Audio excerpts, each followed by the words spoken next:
Саламатсыздарбы менин YouTube каналымдын көрүүчүлөрү, сиздер менен кайрадан мен Сайван Нурсулуу. Бүгүн биз ден соолук туурасында сөз кылабыз. Бизде конокто жашоого машыктыруучу Жумашев Кенжебек агабыз. Кош келипсиз, саламатсызбы? Кош көрдүк, саламатчылык. Ден соолук дегенде эле адам баласынын организми менен зыяндуу заттардын жана зыяндуу факторлор менен социалдык жана физикалык жактан болгон бири-бирине карама каршылыктуу элестетебиз. Сиздин оюңузча ден соолук жөнүндө эмнелерди айтып бере аласыңыз? Саламатсыздарбы жашоого машыгуучулар.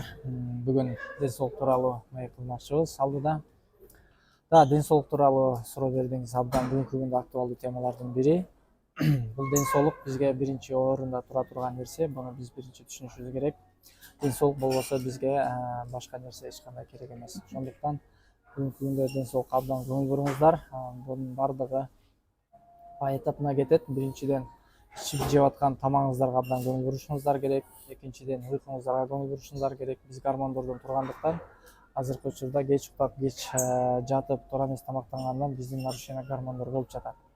Ошондуктан биз ар кандай оору балезиндерге, стресстерге, депрессияларга келип түшүп жатабыз. Бул бирден бир себеби. Ошондуктан азыркы күндө азык-түлүк, тамак-аштар абдан бизнеске айланып, ар кандай сапатсыз продукциялардан тамактар жасалып жатат. Ошондуктан натуральный тамак жегенге көңүл буруңуздар. Экинчиден бул уйкуну нормага салыңыздар. Себеби биз гормондордон тургандыктан нарушение гормон болуп жатат. Кеч жатып, кеч тургандыктан, телефонду көп тиктегендиктен биздин ден соолугубуз ар кандай нарушение болуп жатат. Ошондуктан буну да колго алыңыздар. Бул Кудайдын биринчи закону. Эрте жатып, эрте туруу. Күндүн батышы менен жатыш керек, таңдын атышы менен туруш керек. Бул дагы бир ден соолуктун биринчи колго ала турган нерсеси. Буну туура түшүнүп, азыртан түшүнүп алган абдан жакшы. Анткени ооруп качан больницага барып дары издегенден көрө, оорубагандын алдын алып, ден соолугуңуздарды ар дайым колго алсаңыздар, бул эртеңки күнү сиздерге чоң пайдасын тийгизет.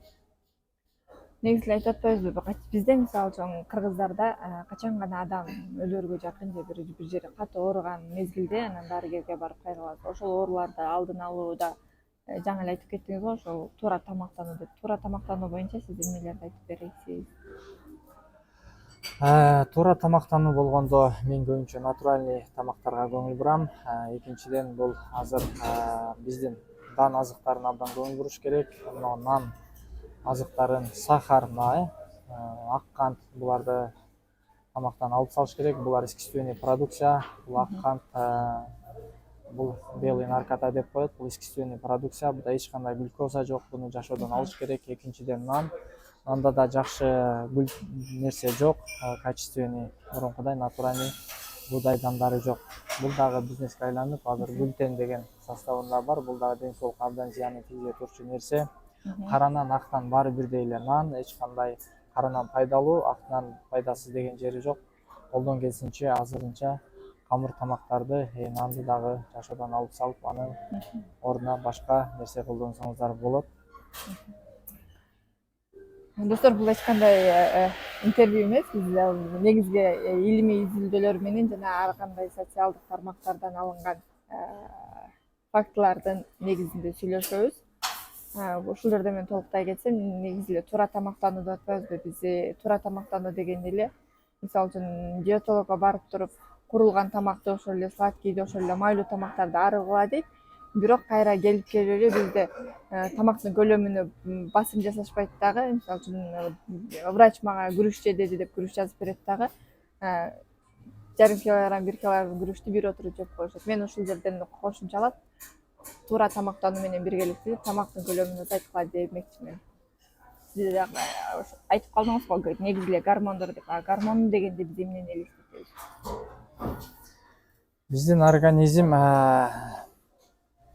кандан жана гормондордон турат. Биз ошон үчүн гормондорду нарушение кылбашыбыз керек. Бизде уктаганда ар кандай гормондор бөлүнүп чыгат. Ошол нормада уйку бөлүнбөсө, бизде ачуу гормон бар, кортизол деген вредный гормон. Ал бөлүнүп чыкса, адам ар кандай стресске и ден соолугуна зыяндарын алып келет. Ошондуктан биз эрте уктап, бул мелатонин деген гормон бар, ал 10-дон саат 1-ге чейин гана бөлүнөт. Ушул убакта эс алып уктасаңыздар, ал гормонду аласыздар, ал гормон сиздерди эртеңки күнү энергичный жүргөнүңүздөргө абдан чоң таасирин берет. А бүгүнкү күндө бизде соцсетиде көп отуруп, адамдар көчөдө көп жүрүп, бирден кийин уктап жатышат, алар уже ден соолугун бузуп жатат. Кеч тамактанып, ошондой эле оор тамактарды, камыр тамактарды, эт тамактарды кеч жеген дагы бул жакшы эмес ден соолукка. Колдон келишинче 7ден кийин жеңил тамактарды жеп, 7ге чейин, андан кийин бир аз суу ичип жатсаңыздар, эртең менен эрте турганга абдан жеңил болот. Ошондуктан тамакка абдан көңүл буруш керек бүгүнкү күндө. Тактап айтканда ошондой гормондор дегенде бул психологиялык жак менен адамдын ден соолугуна байланыштуу деп түшүнсөк болот, ошол жөнүндө да кененирээк толуктап кетсеңиз. Бүгүнкү күндө да ойлордон абдан орду чоң. Негативдүү ойлор биздин масштаб адамдын жеп, стресске, ар кандай депрессия, апатияларга алып келип жатат. Ошондуктан ойду башкара билиш керек, ар кандай негатив ойлорго алдырбаш керек. Бул дагы абдан чоң роль ойнойт. Бул менен да над собой иштеп, өзүңүздүн ойлоруңузду тазалаш керек. Кыскача маалымат ушундай. Ал эми ошо биз айтып атпайбызбы, уйкуга көбүрөөк басым жасаш керек деп. Ошону адамдар сиздин көз карашыңыз менен караганда канча саат уктаганы нормалдуу көрүнүш жана ушул жөнүндө? 12 жашарга чейин балдар 8 саат уктаса норма, андан кийин уже взрослый болгондон кийин уже 7 саат, 6 саат уктаса это норма.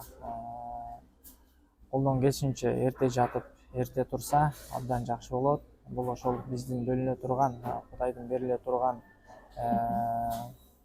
нормалары биз жеткиликтүү түрдө ала алабыз дагы. Биз эртеси ошону колдонуп, ошол энергияны толук кечке чейин жеткизе алабыз. Ошон үчүн биз 10до жатып, биздин тартип менен 5те турса, бул убакыт норма деп мен жеке өзүм айта алам. Ушул жерден толуктап кетсем, мисалы үчүн жөнөкөй эле Куранда деле алсак, пайгамбарлардын өмүр баянында деле жазылганда, мисалы үчүн динде деле куптандан кийин укташ керек деп. Бул ошондо келип эле уйкуну жөнгө салуу дегенди эле билдирет. Мисалы үчүн куптандан кайра багымдатка чейин бир 7-8 саат аралык болот. Ошондо адам баласына уйку гормондорун бөлүп чыгарган абдан туура көз караш да. Ооба, бул туура, бул Кудайдын биринчи закону. Уйку бул биз эле адам эмес, биз жаныбар, өсүмдүктөрдөн бери билет. Өзүңүз билесиз, мына күн карама, семечка дейбиз, күндүн батышы менен бул жабылат да, таңдын атышы менен ачылат.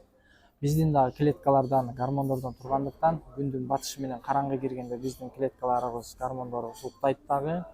Андан кийин күндүн атышы менен жарык келгенде булар ойгонот. Биз ошол закон менен ойгонуп жана уктасак, биздики туура болот. Буну биз нарушение кылсак, биз ар кандай ооруларга чалдыгабыз. Ден соолук дегенде эле ден соолук менен оору бири-бирине мындай. Ден соолукту эстесек ооруну эстейбиз, ооруну эстегенде ден соолук дейбиз. Экөө бири-бири менен аябай тыгыз байланышта болуп жатпайбы? Негизи эле ооруларды кандай алдын алабыз? Оорулардын алдын алуу бул биринчи бирдей погодада, бир үй бүлөдө, бирдей тамактанып жатып, эки-бир туугандын бири эртеси ооруп калат. Бунун причинасы эмнеде? Бунун ойлорунда. Бул биринчи ойлорду тазалашыбыз керек. Сиз ойлоносуз, ал мээге сигнал берет, мээ эртеси результатты чыгарып берет. Сиз кандай ойлондуңуз, анын результатын аласыз. Ошондуктан биринчи ойду тазалашыңыз керек. Сиз ар дайым позитивде жүрсөңүз, күлүп жүрсөңүз, кыргыз айткандай, күлкү бул ден соолуктун мүлкү дегендей, бул дагы биздин оорубай турган бир инструментибиз болуп саналат. Ушул жерден дагы толуктай кетсем, кече күнү бир немеден окудум да, ошол эле Японияда толук адамдарды жумушка албайт экен. Анткени адам өзүнүн организмин туура камсыздандыра албаса, бул эч кандай жумушту жөндөп кете албайт деген бир себеби бар экен. Экинчиден, ал жакта баягы климат ар түрдүү болгондуктан адамдар жүгүргөнгө дагы мындай мисалы үчүн суу ташкыны болсо, мындай жүгүрүп бир нерседен качканга жеңилирээк болуш үчүн дагы адамдардан андай арык жүргөнгө чакырышат экен да, арыгыраак болгула деп. Буну менен келип эле кайрадан биз туура тамактан. Эгерде адам өзүнүн дене түзүлүшүн туура алып жүрсө, ал ден соолугу ар дайым мыкты болот. Сиздин эле. Ооба, туура айтасыз. Бул тамактын кийинде абдан чоң роль ойнойт. Эми тамакты биз нормадан ашыгыраак жесек, сөзсүз түрдө ашык салмак кошобуз. Андан кийин белокторго көңүл бурушубуз керек. Алардын дагы нормасы ашып кетсе, биз ашыкча салмак жыйнайбыз. Мен өзүм тууралуу айтсам, мен нормадан ашырбай жейм. Күнүнө бир күн плотный жейм, а экимал эртең менен кечинде жеңил тамактарды жегенге аракет кылам. Колдон келишинче натуральный азыктарды жегенге абдан Туура тамакка басым жасаганыңызга канча убакыт болду? 5 жылдын жүзү болуп калды. Туура тамактанууну изилдеп өзүм көбүнчө натуральный жөнөкөй тамактарга келем. Көбүнчө кафе, ресторан эмес, үйдөн домашний тамактарды жегенге, кайнатма тамактарды жегенге аракет кылам. Салат, чөп-чарларды жегенге абдан басым Башында жасайм. кыйынчылыктар көп болдубу туура тамактанууга өтүш? Абдан кыйын болду. Башында биздин баягы кыргыздын майлуу, жирный, эттүү тамактарынан отказ бериш кыйын болот. Той топурларда нан, борсоктон отказ бериш кыйын болот. Бирок бул нан арзан болгондуктан, жокчулук болгондуктан карапайым эл буну менен азыктанып келип, буда белок көп болот нанын составында, бат энергия берет да, бат курсакты тоюгузат. Ошон үчүн бизде основной адам камыр тамактары менен азыктанып келет көбүнчө. Будан мен толук отказ бергенмин. Азыр ашыкча салмагым жок, стандартка жооп берем. Боюм 1,80, салмагым дагы 80. 5 жылдан ашып калды, ушул салмакты карманам. 1-2 килограмм разница болот, бирок нормада жүрөм. Темага отурулай эле мен дагы. Бизде айтып коет да, кыргыздарда мисалы үчүн сен холодильник ачып көрбөсөң, сенин канча жылдык өмүрүң бар экенин айтып берем. Негизи эле адам баласынын жан дүйнөсүндө кандайдыр бир жетишпестик болуп, ошол эле моралдык жактан, психологиялык жактан жан дүйнөсүндө ачкачылык болсо, алар баягы изденүү жолун таппай калганда күчүн тамактан чыгарат дейт. Негизи эле ошондо биз психологиялык жактан дегенде биз энергия деген сөз эсикке келип кетет го. Ушул жөнүндө да кененирээк оюңузду айтып кетсеңиз. Сурооңуз бүгүнкү күндө абдан актуалдуу болду. Энергия. Буну көп адамдар толук түшүнө алат, көп адамдар түшүнө албай да келген учурлар болот. Биз толук энергиядан турабыз, бизде вокруг полный энергия. Ошон үчүн биз энергияны туура колдонуш үчүн нормада уктап, нормада тамактанышыбыз керек. Сиз кеч уктап жана кеч тамактансаңыз, оор тамактарды жесеңиз, сиздин таң аткыча энергияңыз тамак курутканга кетип калат да, эртеси сизде эч кандай энергия калбайт дагы. Эртеси күнү сиз оор жана кеч кыймылдуу аракетке келесиз. Экинчиден, энергияңыз кай жака кетип жатат. Ошол дагы важный роль ойнойт. Сиз негативде жүрөсүзбү, сиздин ойлоруңуз кандай? Дагы келип ойго такалат. Сизде ойлоруңуз таза болуп, постоянный жогорку энергияда жүрсөңүз, позитивде жүрсөңүз, сиз энергичный жүрөсүз. Албетте сиз негативде жүрсөңүз, энергияңызды ал жерде жоготосуз. Ушул жерден кошумчалап кетсеңиз, чөйрөнү оңдош керек деп атпайбызбы? Чөйрө боюнча биз чөйрөнү негизи эле кантип тандасак болот? Чөйрө дагы бул жашоодо абдан чоң роль ойной турган нерсе. Бардык эле адамдар айтып келет, сен 5 досуң ким болсо, 6-чысы сенсиң деп. Ошондуктан буну жети өлчөп бирикесиш керек. Сиздин ортоңуз кандай адамдар, ошол адамдардын мышлениясы кандай, жашоого болгон көз карашы кандай, өз алдынча алар изденеби же күнүмдүк эле жашоосун кайталап жашайбы? Бул да абдан чоң роль ойнойт. Ошондуктан ортоңузду абдан бүгүнкү күндө карап, туура тандап, ошол ортого кошулуп, өздөрүнүн издеген, развитияда болгон, постоянно изденген ортого кошулуп алсаңыз, сизге абдан жакшы болот, пайдалуу болот келечекте. Темадан алыстабай дагы бир айта кетчү нерсе, адам баласы жаратылыш менен тыгыз байланышта болсо дагы, биринчиден ден соолукка, экинчиден жан дүйнөсүнө абдан чоң бир керектүү, пайдалуу нерселерди ала алат экен да. Мисалы үчүн ошол эле тоого чыкса, ошол эле мисалга чыкса, жаратылыш менен көбүрөөк байланышып, жаратылышта жөнөкөй эле китеп окуп отурсаң деле кандайдыр бир энергия аласың да, денеңе бир рахат аласың деп коет го. Сиз ошол нерселерге көз карашыңыз кандай? Көз карашым абдан жакшы. Ал дагы тоже энергия, таза аба, канчалык шаарга аз учууга келсек, бул жерде энергия абдан волнасы көп болот дагы. Бизден көп учурда стресске алып келип такайт. Ошондуктан часто тоого чыгып, природага чыгып турсаңыздар, там чистый энергия, таза аба, ал жактан да көп энергия алып келсеңиздер болот. Мисалга алсак, кече күнү мен баягы ар түрдүү китептерди окуйм да, ошолордун арасынан тибеттик кыргыздар жөнүндө окуп калдым. Аларда болсоң мындай өздөрүн аруу элбиз деп, алар аябай узак жашашат экен. 150-180 жылдарга чейин жашаган адамдар бар экен. Алар болсо моундай техникалык нерселерди колдонбойт, туура тамактануу менен биргеликте эле мындай адамдар менен ошо бири бирине болгон мамилесинен дагы ден тийгизген таасирин абдан чоң нерселерди айтты да. Ошол сыяктуу эмнелерди айта аласыз? Да, тибеттик кыргыздарда абдан терең байыркы древний илим бар. Алардын илимдери бизге абдан орду кылат. Аны терең изучать этип колдонсок туура болот. Алар көбүнчө натуральный нерселерге басым жасашат. Моундай иллюзия, искусственный нерселерди көп колдонбойт алар. Алардын өздөрүнүн ата бабасынан келаткан секреттери бар. Ал секреттерин көп жөнөкөй адамдарга ачып беришпейт алар. Булардын изилдесеңиздер абдан ичинде көп нерсе жатат. Буларды биз азырынча колдонсок болот көп учурда. Көбүнчө алардын илими бизге жете элек. Алар башка илимдерди пайдаланып жашашат. Ошол эле туура тамактануу менен биргеликте эле ден соолуктун өзүнө кам көрүү дегенде мен тазалыкты кошуп кете элем.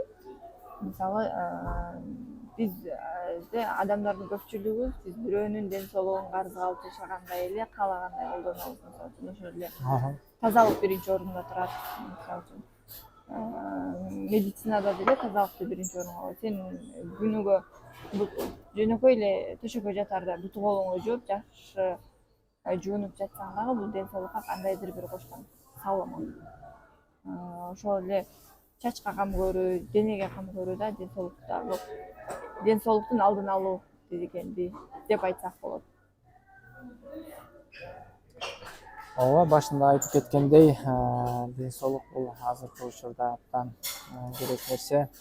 Сиз ден соолугуңуз болбосо, семьяңызга деле, үй бүлөңүзгө деле керегиңиз тийбей калышы толук мүмкүн. Ошондуктан дагы бир жолу эскерте кетчү нерсе, ден соолукту колго алыңыздар. Тазалык деп сиз сурап жатасыз, мен аны жана башында айтып кеттим, натуральный тамактарга көңүл буруңуздар деп. Бул жерде дагы тамактын ошо таза жасалган экологически чисто продуктыларга көңүл бурсаңыздар абдан жакшы.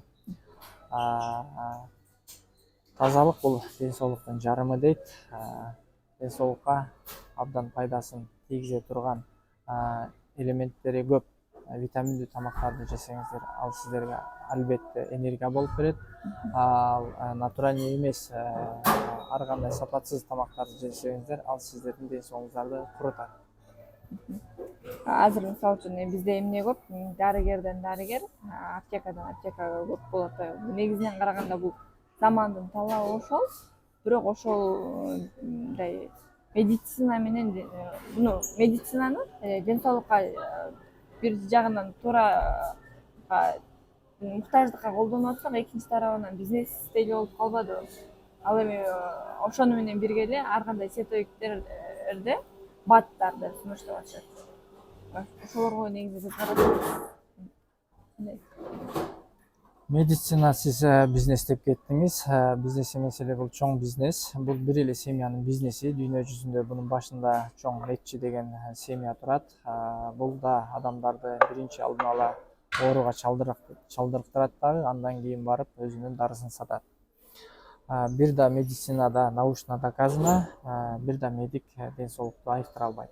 Айыктырса өздөрү эмнеге ооруп жатат, Ошондуктан оорубагандын алдын алыңыздар деп башында айтып кеттик. Бул жерде айта кетчү нерсе, аптеканын дарылары да толук бизнес. Бул жерде сиздин толук айыктырат деген бир да факты жок. Бул дагы научно доказано. Бир да дары, бир дагы ден соолукту айыктырбайт. Экинчиден, баттардын тоже бизнеске айланып кетти, бирок натуральный жакшы компанияларды изилдеп баттарды ичсеңиздер болот. Ар кандай натуральный витаминдерди ичсеңиздер болот. Көбүнчө сунуш берем, ошо Американын витаминдерин ичип, бизде витаминдер возрастым жетишпей калат. Ошондуктан витаминдерди ичип турсаңыздар болот. Именно бул компанияныкын иштеп сунуштай албайбыз, бирок өзүңүздөр изучать этип ичсеңиздер болот. Эмне үчүн Американыкы? Американыкын более натуральный витаминдери и ал жактан чыккан продукциялар мындай определенный өздөрүнүн жогорку уровеньде чыгат дагы стандартка жооп берет. Калган витаминдер уже мен өзүм через себя өткөзгөн продукциялар, булардын баары витаминдер. Ошондуктан мен только Американын витаминдерин ичем. Бизде абдан жакшы сонун маек болду. Кийинки теманы кандай темада сөз кылууну кааласаңыздар комментарийге жазып койсоңуздар болот. Келип бергениңизге чоң рахмат. Сизге микрофон. Рахмат, урматтуу биздин көрөрмандар. Сиздерге дагы бир жолу бүгүн ден соолук жөнүндө маек кылдык. Кыскача маалымат ушундай. Эми айта кетчү сөздөр көп дагы. Кыска убакытта баарын жеткизиш абдан кыйын болот экен. Ден соолугуңуздарга кам көрүңүздөр, спорт менен машыгыңыздар, туура тамактаныңыздар. Сиздерге ийгилик, биз менен бирге болуп, биздин каналдан дагы пайдалуу кеңештерди алып турсаңыздар болот, достор. Биринчиден ден соолук, экинчиден ак жоолук демекчи баарыңыздар эч качан оорубаңыздар, ар дайым ден соолукта болуңуздар. Биз кайрадан көрүшөбүз.